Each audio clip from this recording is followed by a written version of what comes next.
ಕರ್ನಾಟಕ ರಾಜ್ಯದ ನೂತನ ಮುಖ್ಯಮಂತ್ರಿಯಾಗಿ ಅಧಿಕಾರ ಸ್ವೀಕರಿಸಿದ ಬಸವರಾಜ ಬೊಮ್ಮಾಯಿ ಅವರಿಗೆ ಬೆಳ್ತಂಗಡಿ ಶಾಸಕ ಹರೀಶ್ ಪೂಂಜಾ ಧರ್ಮಸ್ಥಳ ಶ್ರೀ ಮಂಜುನಾಥನ ಪ್ರಸಾದ ನೀಡಿದರು.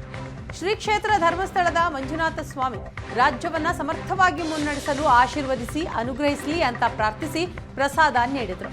ಈ ಸಂದರ್ಭದಲ್ಲಿ ಮಂಗಳೂರು ಉತ್ತರದ ಶಾಸಕರಾದ ಡಾಕ್ಟರ್ ಭರತ್ ಶೆಟ್ಟಿ ಹಾಗೂ ಮಂಗಳೂರು ದಕ್ಷಿಣ ಶಾಸಕ ಮಿತ್ರರಾದಂತಹ ಶ್ರೀ ವೇದವ್ಯಾಸ್ ಕಾಮತ್ ಜೊತೆಗಿದ್ರು. ನೂತನ ಸಿಎಂಗೆ ಈ ಸಂದರ್ಭದಲ್ಲಿ ಶುಭ ಕೋರಿದರು.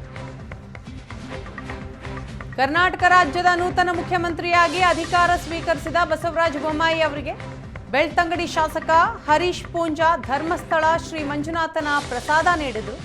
ಶ್ರೀ ಕ್ಷೇತ್ರ ಧರ್ಮಸ್ಥಳದ ಮಂಜುನಾಥ ಸ್ವಾಮಿ ರಾಜ್ಯವನ್ನ ಸಮರ್ಥವಾಗಿ ಮುನ್ನಡೆಸಲು ಆಶೀರ್ವದಿಸಿ ಅನುಗ್ರಹಿಸಲಿ ಅಂತ ಪ್ರಾರ್ಥಿಸಿ ಪ್ರಸಾದ ನೀಡಿದರು. ಈ ಸಂದರ್ಭದಲ್ಲಿ ಮಂಗಳೂರು ಉತ್ತರದ ಶಾಸಕರಾದ ಡಾಕ್ಟರ್ ಭರತ್ ಶೆಟ್ಟಿ ಹಾಗೂ ಮಂಗಳೂರು ದಕ್ಷಿಣ ಶಾಸಕ ಮಿತ್ರರಾದ ಶ್ರೀ ವೇದವ್ಯಾಸ್ ಕಾಮತ್ ಜೊತೆಗಿದ್ದರು.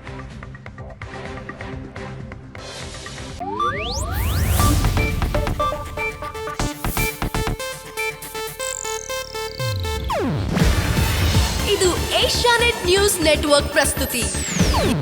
ನೀವು ನೋಡ್ತಿದ್ದೀರಾ ಏಷ್ಯಾನೆಟ್ ಸುವರ್ಣ ನ್ಯೂಸ್.